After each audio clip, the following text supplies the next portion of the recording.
What if everything we've been taught about when human civilization began is wrong?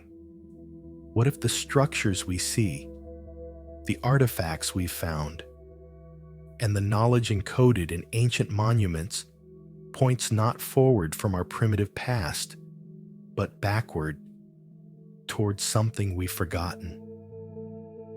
Across every continent, there are structures that shouldn't exist, not according to our timeline. Stones weighing hundreds of tons, moved and placed with precision, we struggle to replicate today.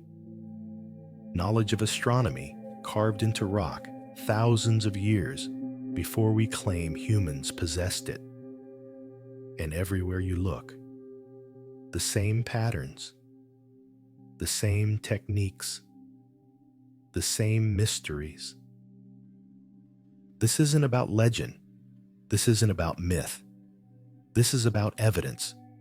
Physical, measurable, undeniable evidence that sits in plain sight, waiting for explanation. For over a century, archaeologists and historians have built a timeline of human development, a story of slow progress, from stone tools to agriculture, from simple villages to great civilizations. But that story has holes, gaps that aren't easily filled, anomalies that don't fit. And the more we excavate, the more we measure, the more those gaps seem to matter. The question isn't whether something is wrong with our timeline. The question is, what are we missing? According to mainstream archaeology, human civilization emerged around 6,000 years ago. The first cities appeared in Mesopotamia. Writing was invented. Complex societies organized around agriculture, trade, and governance suddenly materialized in the historical record. But here's the problem. They arrived fully formed. The Sumerians didn't slowly develop writing. It appears suddenly, already sophisticated. The Egyptians didn't gradually learn to build with stone. Their earliest dynasties produced some of their greatest architectural achievements. Mathematics, astronomy, engineering, agriculture. All of it seems to emerge without the developmental stages we would expect. When archaeologists dig deeper, expecting to find simpler versions, earlier experiments, failed attempts, they find very little. The progression isn't there. It's as if someone handed these early civilizations an instruction manual, and then the manual was lost.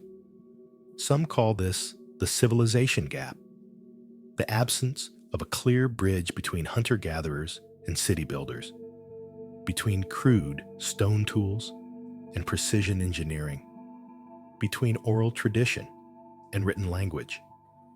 And it's not just in one location. Around the same period, civilizations spring up independently across the planet: Mesopotamia, Egypt, the Indus Valley, China, each demonstrating advanced knowledge from their earliest moments. No contact between them, no trade routes yet established.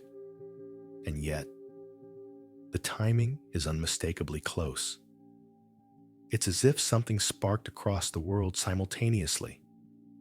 Or perhaps, as if something that came before had left its mark everywhere. Let's start with what cannot be disputed: the stones themselves. High in the Andes, at a site called Sacsayhuaman, there are walls built from limestone blocks weighing up to 200 tons. They fit together so precisely that you cannot slide a blade between them. No mortar, no cement, just stone on stone, shaped with such accuracy that they've survived earthquakes that destroyed everything around them.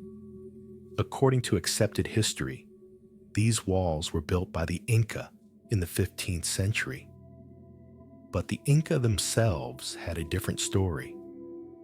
They said they found these walls already there, built by a race of giants in a time before memory.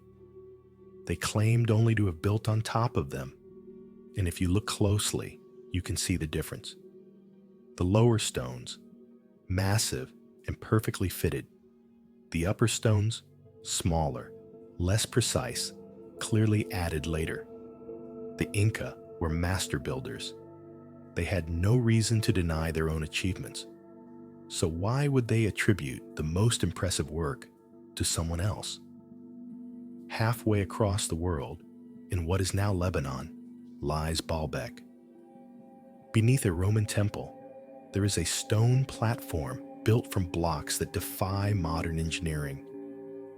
3 of them, called the Trilithon, weigh over 800 tons each. They were quarried half a mile away, transported uphill, and placed with such precision that they've remained locked in position for thousands of years. In the quarry, there's one that was never moved. It weighs nearly 1,000 tons, carved from the bedrock, but left incomplete, as if whoever was cutting it simply stopped. The Romans built on this platform, but they didn't build it. Roman records don't claim they did. They called it a marvel of the ancient world, even in their time, which means it was already ancient to them. And then there is Egypt. The Great Pyramid contains approximately 2.5 million stone blocks, each weighing between 2 and 70 tons. It was aligned to true north with an accuracy of 1/15 of a degree, more precise than most modern buildings. Its dimensions encode mathematical constants like pi and phi.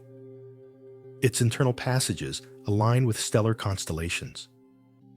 The granite blocks in the king's chamber were transported from Aswan, 500 miles away. Some of them weigh 70 tons. They were cut, shaped, and fitted with tolerances measured in thousandths of an inch. And this wasn't decorative work. This was structural, weight-bearing, designed to last. Mainstream Egyptology attributes this to copper tools, wooden sledges, and unlimited labor. But copper is soft. It can't cut granite efficiently. No copper saws have been found that match the scale of these cuts. And the tool marks themselves. Circular grooves carved deep into solid granite suggest something far more advanced than what we're told they had. Then there's the Sphinx. Its body shows signs of deep water erosion, vertical channels carved by rainfall, not windblown sand. But the Giza Plateau hasn't seen that kind of rainfall in over 7,000 years, which means if water carved the Sphinx, it must be far older than the 4th dynasty pharaohs who supposedly built it. In southern Turkey, at a place called Göbekli Tepe, we find something even more disruptive to the timeline. Stone pillars, some weighing 20 tons, arranged in circular formations and covered in carvings of animals, symbols, and abstract designs. This site dates to approximately 12,000 years ago, more than 6,000 years before Sumer, before Egypt, before any civilization we officially recognize. According to our timeline, the people who built this were hunter-gatherers, simple tribes, barely surviving. Yet they moved and carved massive stones with skill that matches anything done in later civilizations. They created art, architecture, and what appears to be astronomical symbolism, all without agriculture, without cities, without any of the infrastructure we're told is necessary for such work. And then, for reasons unknown, they buried it, deliberately, filled in the entire site with rubble and walked away. In the highlands of Bolivia, at a site called Puma Punku, there are stones cut with such precision that they appear machine-made. Flat surfaces accurate to within thousandths of an inch, perfectly straight edges, complex interlocking grooves designed to fit together like pieces of a three-dimensional puzzle. These aren't rough carvings shaped by hand. These are engineered components. The kind of work you'd expect to see in modern manufacturing, not in a civilization we're told had no written language and only basic tools. Carbon dating of organic material at the site suggests it's at least 2,000 years old, potentially much older. But the stones themselves give no indication of how they were made or who made them. They simply exist, scattered across the plateau, like the remnants of something incomplete. Not far away, at Ollantaytambo, there are walls built from blocks of red granite that weigh over 50 tons. The quarry they came from is on the opposite side of the valley, across a river, up a mountain. Moving them would require descending several hundred feet, crossing the river, and lifting them back up the opposite slope, then cutting them, fitting them, and locking them into place with precision that once again leaves no room for error. The local people, when asked by Spanish chroniclers, said the stones were moved by sound, by chanting, by methods lost to time. Off the coast of Japan, submerged beneath the ocean, there are stone formations that appear deliberate, straight edges, right angles, terraces and steps carved into rock. If these are man-made, they would have to date back to at least 10,000 years ago, before the end of the last ice age, when sea levels were much lower and this area was above water. Similar formations exist off the coast of India, near Cuba, and in the Mediterranean. In each case, the depth suggests they've been underwater for thousands of years longer than we claim humans were capable of building them.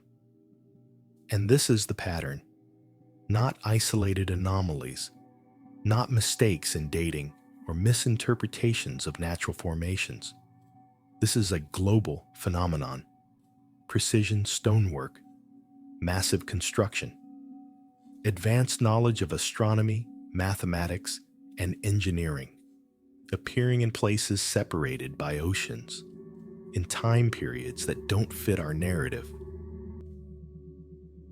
If you examine these sites individually, you might call them curiosities, outliers, unexplained, but not necessarily connected. But when you step back, when you look at them together, something else becomes visible. The same engineering techniques, the same methods of moving and shaping massive stones, the same precision in astronomical alignment, the same lack of clear antecedents. No trial and error, no simpler versions found beneath the advanced work, and timing that increasingly points to a period before our accepted timeline begins, before the rise of Sumer, before the pharaohs, before agriculture supposedly allowed civilization to emerge, a time when the earth looked very different, when sea levels were lower, when coastlines extended far beyond where they are now, when vast areas of land, now underwater, were habitable. If a civilization existed then, at the end of the Ice Age, its cities would have been built near water, near rivers, near coasts. The same places humans have always preferred to settle.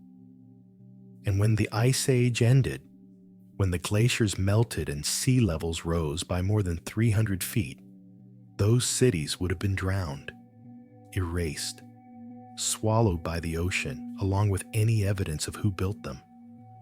What would survive? Only what was built far inland. Only what was built at high elevation.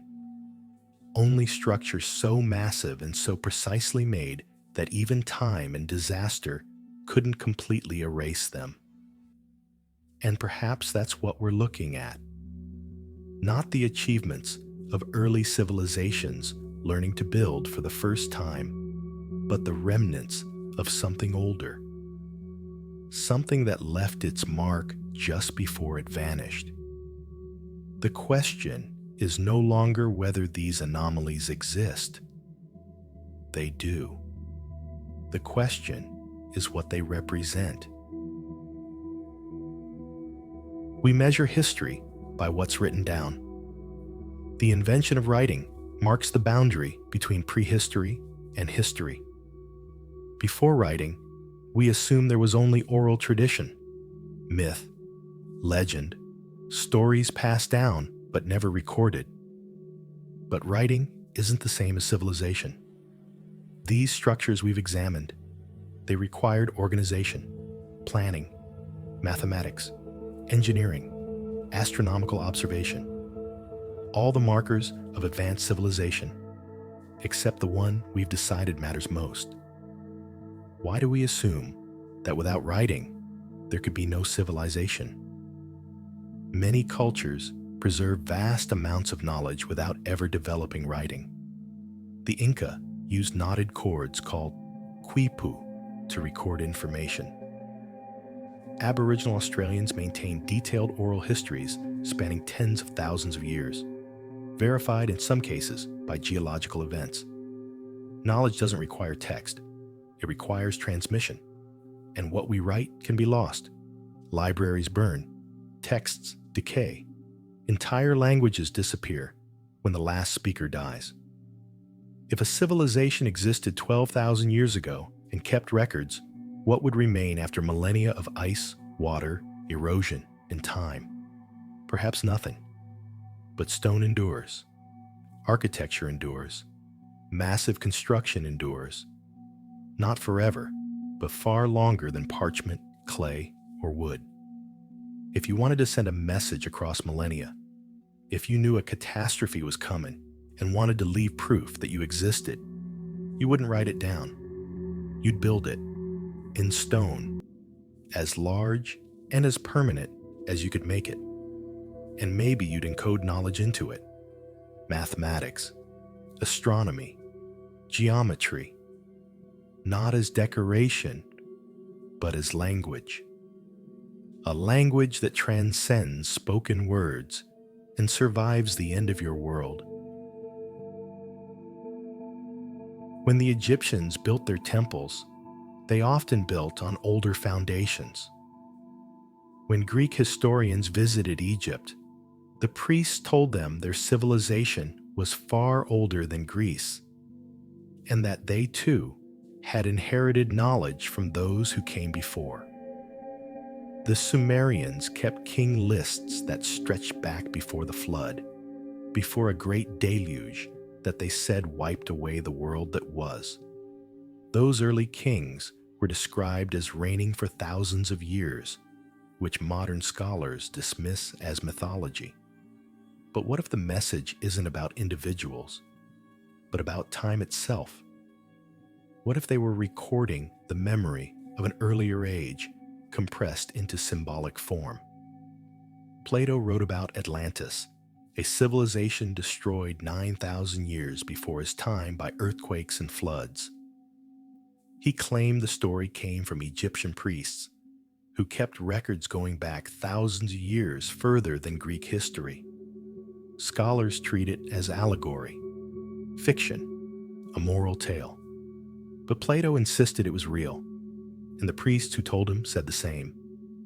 Across the world, in cultures with no contact, there are stories of a great flood, a cataclysm that destroyed the world and forced humanity to begin again.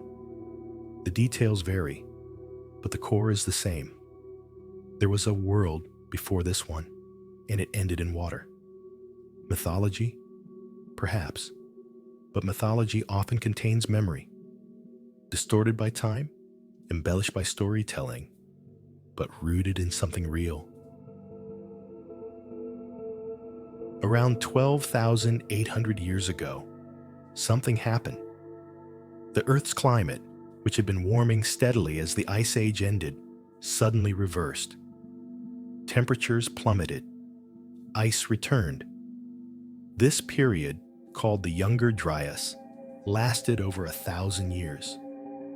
Some researchers now believe it was triggered by a comet impact, fragments striking the ice sheets, causing massive melting, floods, and climate chaos. Evidence of widespread fires, magnetic anomalies, and a thin layer of impact debris has been found across multiple continents. If a civilization existed during the Ice Age, thriving along coastlines now submerged, this would have been their end. Not instant extinction, but displacement. Destruction of infrastructure, the loss of cities, trade networks, accumulated knowledge. The survivors would have moved inland, carrying what they could. And over generations, as the world stabilized, they would have tried to rebuild. Maybe that's what we're seeing in the archaeological record. Not the birth of civilization, but its resurrection. The descendants of survivors, trying to remember what was lost, building new societies on the foundation of fragmented knowledge. When later cultures looked at the massive stones, the precision engineering, the astronomical alignments, they didn't see primitive ancestors. They saw something greater than themselves, something they couldn't replicate, only imitate. The Inca didn't claim to have built Sacsayhuaman. The Egyptians, in their earliest texts, spoke of a first time, a golden age when gods walked the earth and built the great works. The Maya spoke of cycles, worlds that rose and fell before theirs. And perhaps some of that knowledge survived, passed down through priestly classes, secret societies, master builders, fragments of a greater whole, preserved just enough to echo in the structures built by later hands. Not gods, not aliens, humans. But humans from a time erased from the record. A chapter torn out before the book we call history even began. The evidence doesn't give us answers. It gives us questions. Who were they? How advanced were they? What did they know that we've forgotten? We don't know. We may never know. The ocean hides their cities. Time has erased their names. And the only thing they left behind are stones too large to ignore and too precise to dismiss. But the search continues. Every excavation, every new dating method, every underwater survey adds another piece to the puzzle. And slowly, the picture changes. History is being rewritten, not by conspiracy, but by evidence. By acknowledgement that our timeline has holes, and those holes might be where the real story is hidden. There was a world before ours. That much seems clear. Not a world of myth, but a world of stone, skill, and knowledge. And somewhere beneath the ocean, buried under millennia of sediment, the proof still waits. The question is, are we ready to find it? What do you think? Were these structures built by forgotten hands? Or are we missing something else in the story? Let us know your thoughts. And if you want to explore what happened next, how ancient cultures might have inherited this lost knowledge, there's another chapter to this story waiting.